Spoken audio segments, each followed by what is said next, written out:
This world needs a hero. We agree.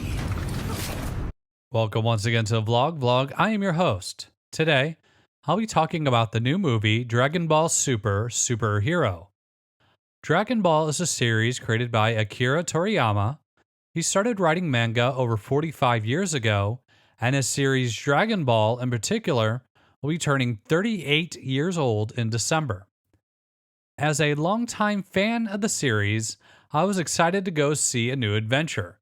My girlfriend, on the other hand, only knew that there's some guy in orange who says, in her words, Hadouken.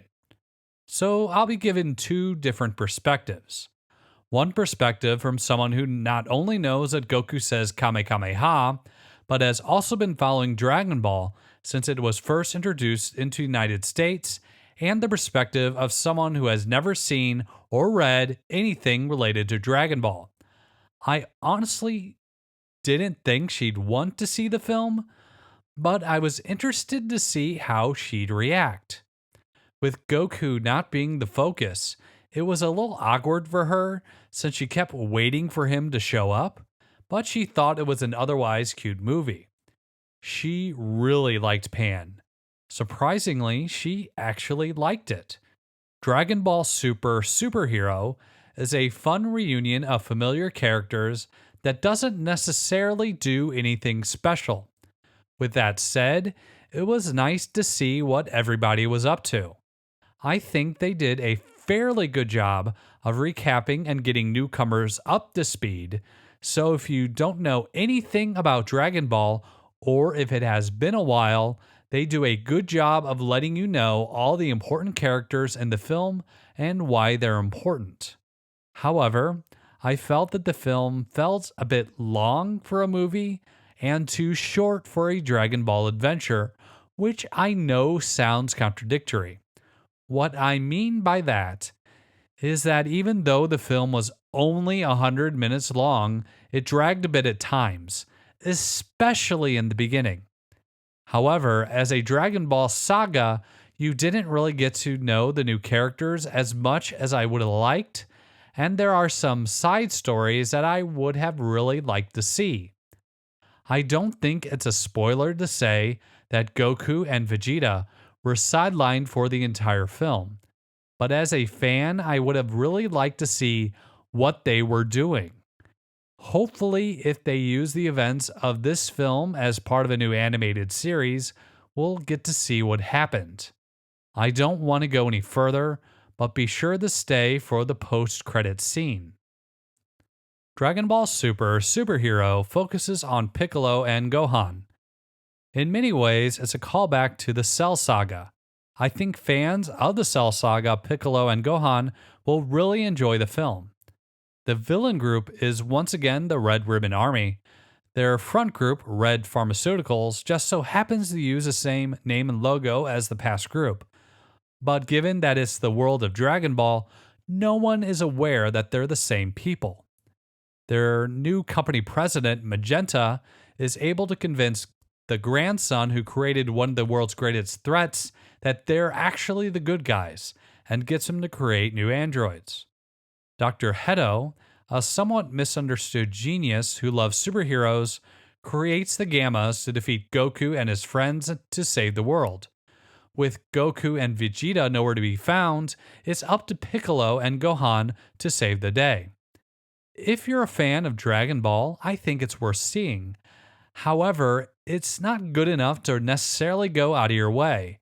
It's a fun reunion with lots of fan service and callbacks, but they weren't really able to establish the new androids as much of a threat, and we weren't able to get to really know them all that well. With many villains in Dragon Ball, they start out as evil, and sometimes they become friends. Here, the Gammas aren't really the bad guys at all. For Dragon Ball, I think this could have been a really interesting dynamic, but they weren't able to spend a lot of time on them. Here, the stakes never felt particularly high, and I would have liked to learn more about the new characters. Without that, it wasn't able to have as much of an impact that it could have had if we were able to spend more time with the new characters. It wasn't a bad movie, but as a Dragon Ball fan, I felt that Superhero was somewhat less interesting than the last few movies. After coming off of Battle of the Gods, Resurrection F, and Broly, I'd say that Superhero was the lesser of the four films. However, this film may be the most accessible for non Dragon Ball fans since they did such a good job with the setup and easily understood superhero concept. It also did really well at the box office.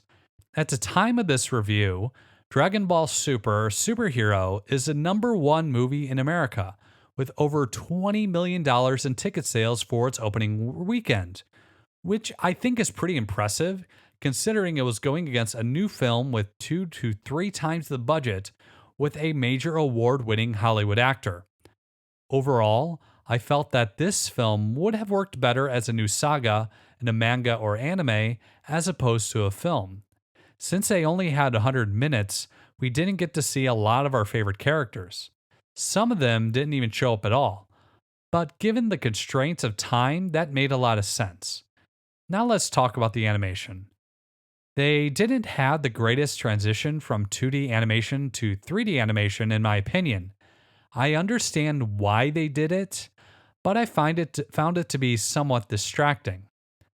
I don't think it was necessarily the wrong call in the long term, but the state of the animation makes the characters look like they're out of a video game.